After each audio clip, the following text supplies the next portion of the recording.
I'm Denise Densai, and welcome to The Score, where we tackle the hottest and trending topics in sports.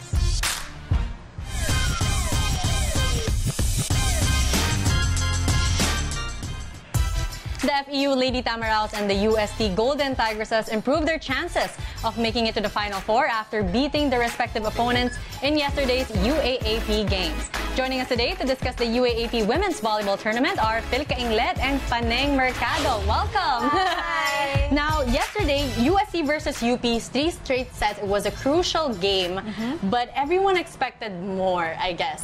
They didn't think it was 3 straight sets. Paneng, what do you think? Actually, nagulat din ako sa outcome ng game yesterday kasi during the first round, nanalo din yung UST ng 4 sets. Pero sobrang dikit nung laban na yon. Unlike yesterday's game, na medyo parang yung UP nahirapan sila sa reception, sa defense, hanggang sa yung game plan nila hindi na nila nagawa ng maayos. Paneng, I do agree na I wanted a fight. UP fight. Everyone wanted that. Gusto ko 5 sets. And at the beginning, ang lakas ng start ng UP, but then parang nung diniin na sila ng UST, making points, defending well, their spikes, parang nahirapan yung UP na umangat pa. Yeah. What do you think was the cause of that? I do agree with Paneng na reception niya. Pero maganda yung depensa ng UP, naangat nila yung mga palo nila Sisi, pero yun nga, may kulang pa rin. Yeah, that's right. And at the same time, they started strong. Nung first set, nauna lumamang sila sa UST, pero sa latter part ng set, parang bumibitaw sila. Yung intensity nila nawawala, yung teamwork nila nawawala. And yung mga problema yun, very visible nung second set.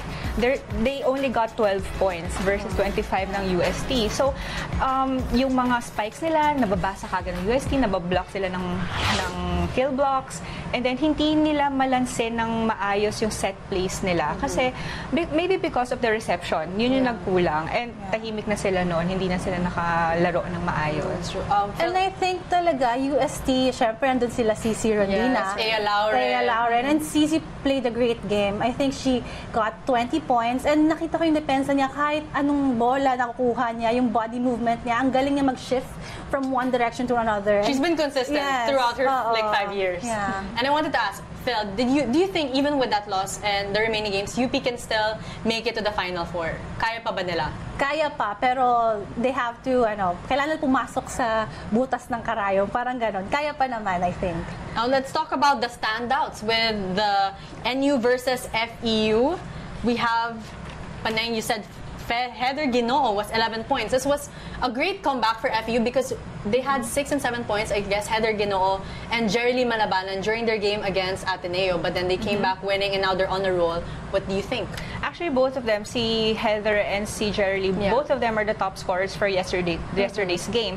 But si Jerry Lee, yung naging player of the game because of the consistency that she showed yesterday, and not just during yesterday's game, but also the previous games, na meron siyang double digits na final score. But these two seniors are very, very visible in yesterday's game na naging maayos yung nagalaw nila, yung tulong nila, and at the same time, yung panapos ng mga seniors, ng mga atin na ito, na pag nagkakadikita ng scores, they were there to finish off that point, to finish off that point, and at the same time, to win the set and the game. Phil, do you agree with that? Yeah, kasi I think ito talaga sila, Malabanan and Heather Ginoo, kailangan nilang makapuntos. Kasi depensa, walang problema, nandun si Dom Remdes, sobrang galing. Kaya yung, yung transition to make a point, yun yung importante for FEU. And of course, Heather Ginoo and Malabanan should always be on. Mga veterans sila, they should step up. And I think they did it well, kaya nga nakakuha nila yung panalo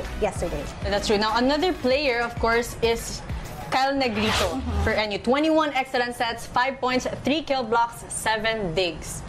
How would you rate her performance, her stunning performance, Phil? So far, Kyle naman has been performing well. Top 3 nga siya sa best setters. And of course, yung distribution din ng bola nandun, I guess.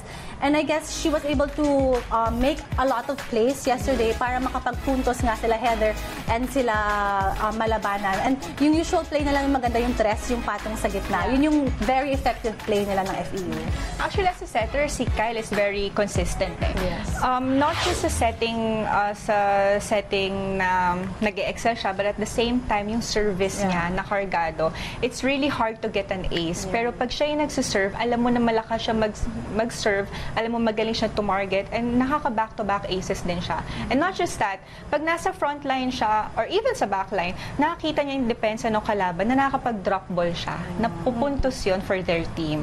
Now, speaking of aces, we have Cici Rondina, who's been making a name for herself for the past 5 years, beach volleyball, and now here in UAAP volleyball. Do you think she has a high chance of winning the MVP for this season, Phil? Huh? Too early to mention, pero of course, kung sino man MVP, they deserve it. At Cici Rondina can be a contender sa MVP position kasi you can see how she brings her team at how she leads the team in every game, na makikita mo yung intensity, yung fire na sa kanya. At nadadala niya, nasa-spread niya yung intensity and fire nun sa teammates niya, which is a really big help. And yung MVP nga, most valuable player, napupunta yun sa player na deserving, na alam ng mga tao na kaya niyang dalhin yung buong team, yung leadership nandun.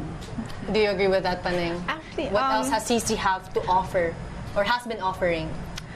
She's actually a very good leader. Na yesterday during her interview, may sinabi siya na tumatak sa isip ko, na parang sinabi niya sa mga teammates niya, nakapit lang sa mga games natin, tatrabahuhin natin to isa-isa, tulong-tulong tayo para ma-reach natin yung goal natin na makapasok sa semis. And at the same time, makuha nila yung second place position para sa twice to beat advantage.